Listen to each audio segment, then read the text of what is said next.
Welcome to another video. This one is, whatever is it going to be about? Obviously, atonement, salvation, healing, spirituality, it's all the same thing. I guess I wanted to talk about defensiveness and boundaries because I had a little back and forth with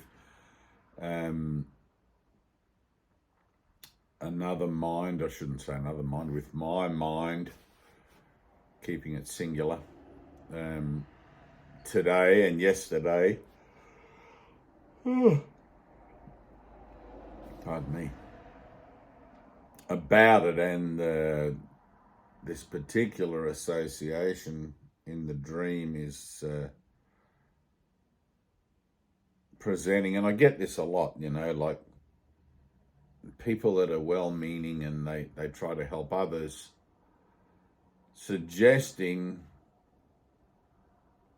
and even teaching, I've even known of people that do workshops that teach how to set boundaries, and the idea of healthy boundaries at that, which, I mean, you do these things and you teach these things under the auspices of helping a person in their life, right? Helping a person come to a better place in their life. Now, it's easy to theorize things and decide that somebody needs a certain this or a certain that. But if I'm honest, keep my finger on my nose, I have no way of knowing who needs what. Right? If I were to look at my own life as a slice of the pie, as a sample, then I could say I don't even know what I need. Right? And there's a beautiful lesson in the Course. I do not perceive my own best interests. That doesn't change just because I pick up and read A Course in Miracles and do 365 lessons. It's telling me something that I take on board. I don't perceive my own best interest. Oh, that's across the board all the time whilst I find myself here with one of these bodies. So how on earth I can offer somebody else advice for their own best interest based on what I think my ideas of managing myself and retaining or regaining some sort of sense of control and comfort and peace and all of that sort of stuff? I have no clue, right? The only time I ever have a clue about it is when I go within, right, in a certain situation, I'm given a certain directive, which you get a sense of, and it comes forth in a way where it's what I need to hear, and it's also able to address the situation that is being presented, that seems to be offering the opportunity for my healing, the thing that I need to hear. I don't know if I'm doing that, explaining that very well, but the sole responsibility of the miracle worker or the healer, let's just call it a healer, therapist, is to accept atonement for themselves, to accept atonement for myself, right? Physician, heal thyself, the old saying. Physician, there's no one out there that I'm giving advice to, and it's funny that I'm making this video because you'll say to me, who you're making the video? And I should say there's no one out there separate from me. All right, it's not that there's no one out there separate from me. The people, situations, and events that show up in my life to seemingly ask for healing or need healing, because if I don't see love, I'm seeing a call for love. And the funny thing is, when you don't see a call for love, well, then you automatically are seeing what love is, because love is everything unless I choose that it's not, which would only ever result in my own call for love. So when I'm offering somebody any kind of anything, if it's not coming from a divine place where everything is sorted, everything's perfect, everything's okay, everything's part of my own personal process of awakening, then what I'm actually offering is death. And those of you who live with the idea of safe boundaries are not going to like what comes next. God is everything. The things you think you need to develop safe boundaries against or from, or to keep you, to give you your own space and all of that sort of stuff in the world, are nothing more than the lessons of the universe being presented to you that you refuse to learn. That's it. And you will continue to try and fend them off on your own terms with ideas of boundaries and defenses and healthy boundaries and healthy defenses and saying no and all of this stuff. And I'm not telling you not to do that, because you're going to learn by getting the results of your own thinking. And if you're really that stubborn, you're going to get the results of your own thinking in a way that reflects how stubborn you are. And you're not going to like it. Delay in time is tragic, says Jesus. And I'm telling you this, and you want to turn me off right now, I know, because you don't want to believe it and you don't want to listen to the rest of what I'm about to say. But the only reason you haven't turned me off right now is because somewhere in you, you know I'm telling you the truth. Everything is divine here, divine. And the thing that you think you need to set up defenses against based on your past experiences in the world, which are really failures to learn that you are the dreamer of your dream. All power of mind is yours, and you are manifesting your reality and manifesting everything that occurs to you, and everything that happens is what you want to happen. Is that too much? The truth's a bitch sometimes, but that's exactly the truth. The secret of salvation is that I'm doing this to myself. And once I start to take responsibility for the reflections in my life that show up that I feel defensive against and that I feel like I need healthy boundaries with, and actually heal them in my mind rather than defend myself against them, heal what they represent as an idea of being separate from everyone, separate from everything, separate from God actually, but it shows up as everyone and everything. Once I heal that in my mind, that idea of separation showing up as the whatever the catalyst is for pushing my triggers and making me feel defensive, then that no longer needs to show up. Can you hear that? Once I heal the thing that's manifesting it and the thing that's projecting it out there into the world, that manifestation, and attracting the form association back to me, which I then judge and decide that it validates my form association here, and the form association there perpetuating time, space, and separation. That's all that's going on. Once I decide I don't want to do that anymore, and I take responsibility for it and heal it in my own mind through a willingness to forgive myself for the manifestation of the things that are showing up in my life, then it no longer needs to show up in my life in that way, and I can move on to the next lesson in the journey of the soul. And some of you out there are beginning to like that. You're beginning to like the idea. You forget sometimes, perhaps, and then shit happens and you're like, oh, damn it. Dave's full of shit, or I'm full of shit, one or the other. I'm telling you I'm full of shit. I'm telling you you're full of shit as well. It's both. It's all. It's one whole full of shit planet, solar system, universe. Everything here is backwards. The opposite of unconditional love being conditional love. It's not going to be like unconditional love. What did you expect when you came here? Anyway, I'll leave it at that, right? Be defenseless. Have faith. Stand there in the moment of that, whatever it is, and you'll know when to be defenseless. You'll know when to practice. You'll know when to put it into play. You have to make experiments with it. Otherwise, you're just going to keep building up more and more defenses. You're just going to keep living in hope. Hope is pathetic. What is the point of hope? When the power of God is within you right here, right now, you are sustained by the love of God. All you need to do is begin to learn how to live from that. And everything in your life will change, because the world you see around you is a manifestation of your mind, of your state of mind that denies unconditional love, Therefore, the experience you're going to have is one that seems to show up to prove to yourself that love is not conditional, which will be presented through the yin-yang thought system, where you like all the good things, but you don't like all the bad things. Welcome to the world, human being. You're not really here. You're not really a human being. You're asleep in eternity, dreaming the whole thing. And I'm part of that dream, presenting a whole other way to look at things in your dream, for you, with you, for me, you as the one I in I, Rastaman, right here and right now.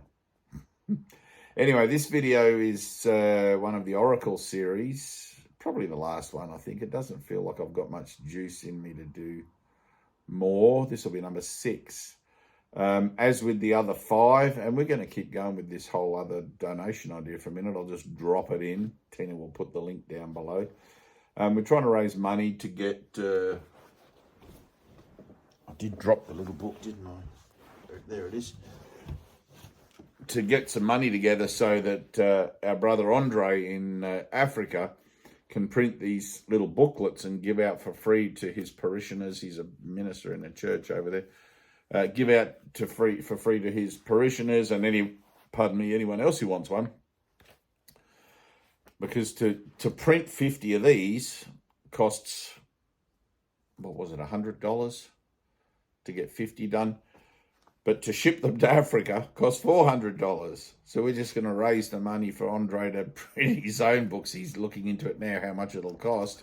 Hopefully it won't be more than $2 each. But we have always printed these by donation. It's you people out there who feel it in your heart to actually want to give as God only gives. And in this way particularly, it's just money. Anyone can give money. It's often harder to give of yourself. Sometimes people feel pathetic about giving of themselves. Fancy that. You've got to put yourself out and help somebody actually. And it's easy to give money. That's what governments do. They throw money at problems. Anyway, down below, donation link. Get into it. Let's have everybody give $100. How's that? Does that sound... is that too much? Is that really too much to ask? We're talking about the salvation of the world. We're talking about your salvation. What you give on earth is saved up for you in heaven, because giving here makes you happy, and your happiness is what it is that you're awakening to. A heavenly state of mind. You need to become that minded, that way of thinking, that kind of being, that person. I'm not saying you've got to be Mother Teresa or St. Francis of Assisi or anything like that, but just in your own everyday way. $100, cough up. I threw it on the floor again. All right, so here we go. This is my old scrappy version of the Urtext. And I'm just going to pick a page. And I'm called it the Oracle series, these 6 videos. Maybe I might do another one, but for now I think it's just going to be 6. I called it the Oracle series because you can open this book, this Course in Miracles, and this is the unrevised text, the Urtext, at any page. And whatever you read will have significance and relevance and help you in the process and journey with healing and salvation, etc., etc. Falling apart. Good job we don't need the cover. All right, close my eyes, ready? This is kind of funny, but close my eyes, flip, flip, flip, flip, flip. There's a page. I'm just going to start reading from the first full sentence. Oh, I read this the other day, exact same page. All right, I'll do it again. That's weird. Must be getting a bit. Okay.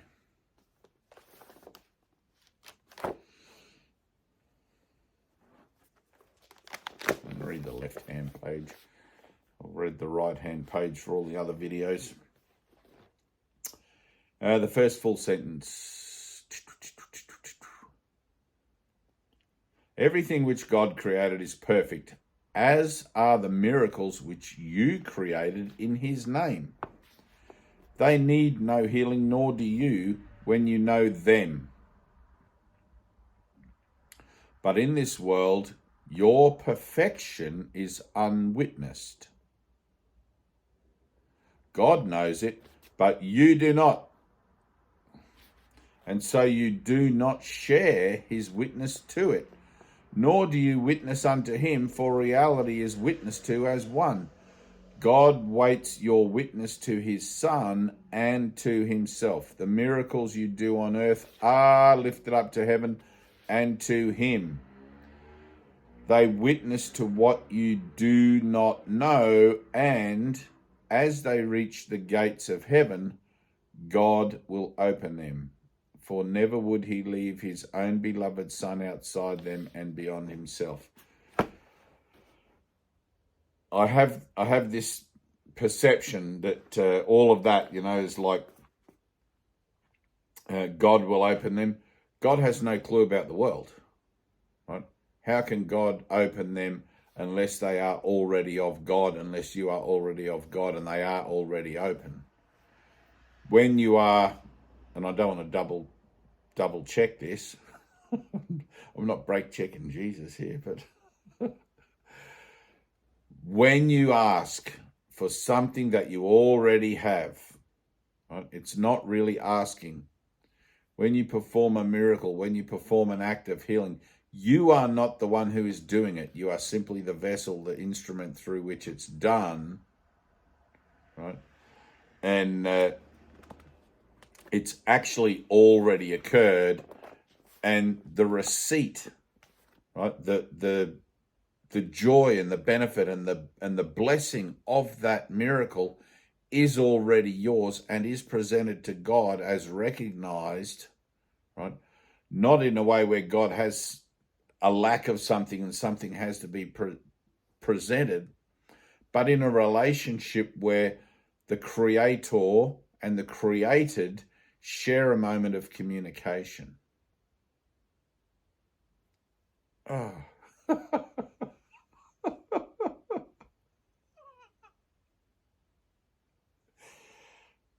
Oh, God.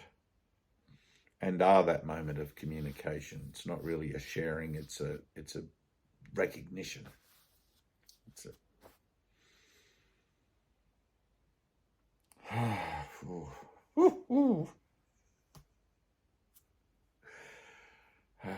yes.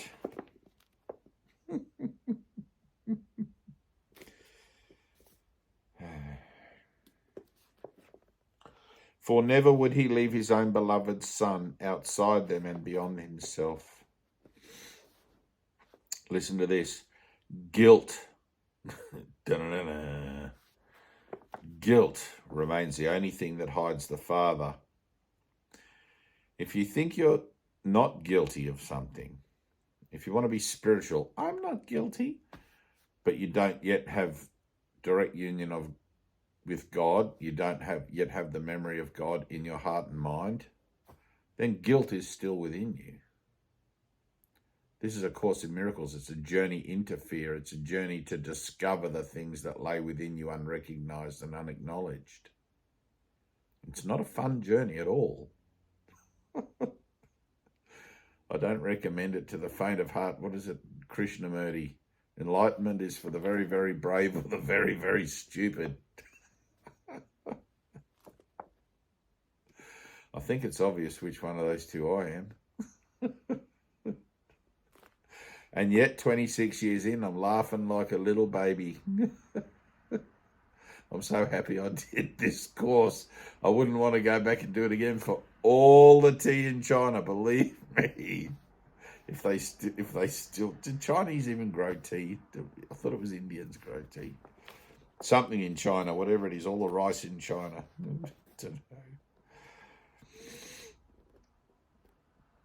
Guilt remains the only thing that hides the Father, for guilt is the attack upon his Son. How you see yourself as guilty, it's an attack upon yourself, right? Not the individual self, the true self in the dream. You're trying to kill yourself and die. It won't work. Give up. The guilty always condemn, and having done so, they will condemn, linking the future to the past, as is the ego's law. Fidelity unto this law lets no light in, for it demands fidelity to darkness and forbids awakening. The ego's laws are strict, and breaches are severely punished. You there with that cancer. Therefore, give no obedience to its laws, for they are laws of punishment. But first you have to understand the nature of ego before you can give no obedience to it. It's a very tricky, cunning customer. It's non-existent, it doesn't exist, it's an invisible friend. But so am I. Non-existent, don't exist. But I'm also an invisible friend that you think is visible, and I'm telling you about an invisible friend in your mind, that voice that chit-chats to you, that is invisible. But it's as real to you as I am. I guarantee it. If you think I'm more real, you're completely mistaken. Between the future and the past, the laws of God must intervene if you would free yourselves. Atonement stands between them, the middle path, like a lamp that shines so brightly that the chain of darkness in which you bound yourselves will disappear. Release from guilt is the ego's whole undoing. Make no one fearful, that's in capitals, make no one fearful, for his guilt is yours. Right? It's not my job to use my ego to judge other egos. I will declare myself in certain situations that I'm presented an opportunity. You know, it's like, if you look in the Bible, Jesus does that all the time. And I can't really think of one example now, I say that. But, get behind me, Satan.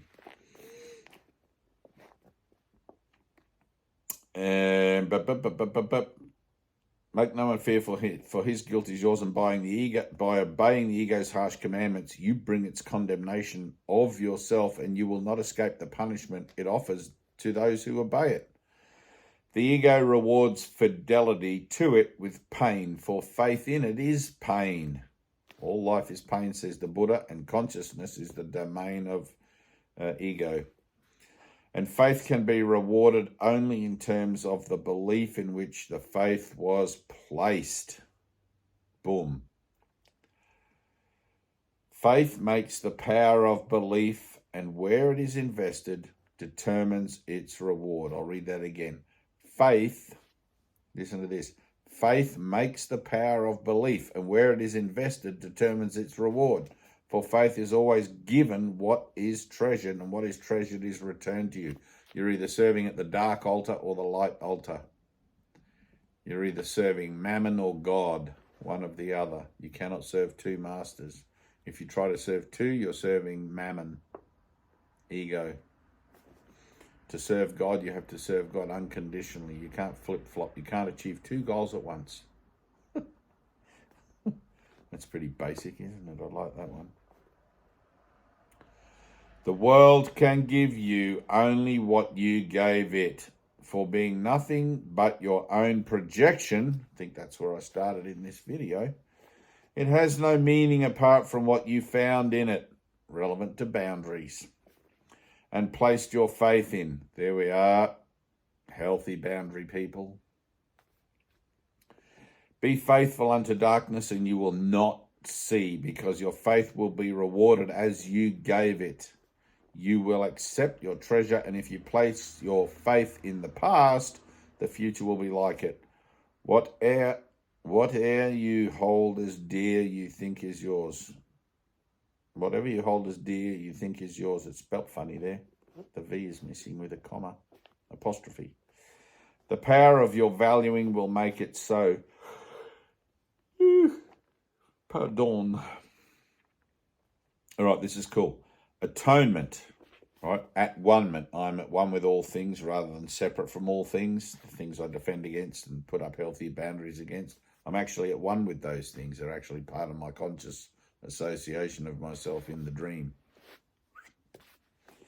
Atonement brings a reevaluation of everything you cherish, for it is the means by which the Holy Spirit can separate the false and the true, which you have accepted into your minds without distinction. Therefore, you cannot value one without the other, and guilt has become as true for you as innocence. Guilty, Your Honour. Innocent, Your Honour. It's like you don't even understand that guilt is absolutely impossible. To you, it's justified, and it seems reasonable for someone to feel guilty because of their mistakes.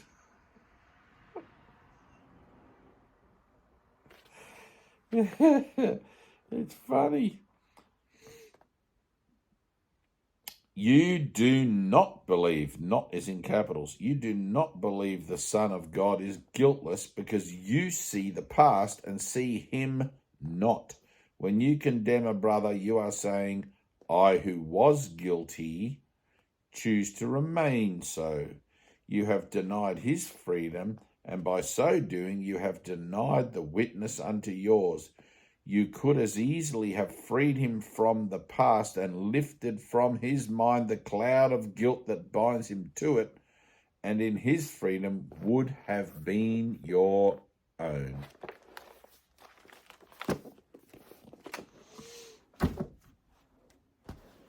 And that's exactly the same as what I teach to others. I'm circumscribed by myself. If I teach defensiveness and safe boundaries and healthy boundaries, then I'm going to have to live by that because I'm putting my faith in it by offering it, and it's going to come back to me to reflect the offering, which I will have to verify, because otherwise I'm completely insane offering something I don't believe in. And you will get the results of your own thinking, and it will be painful.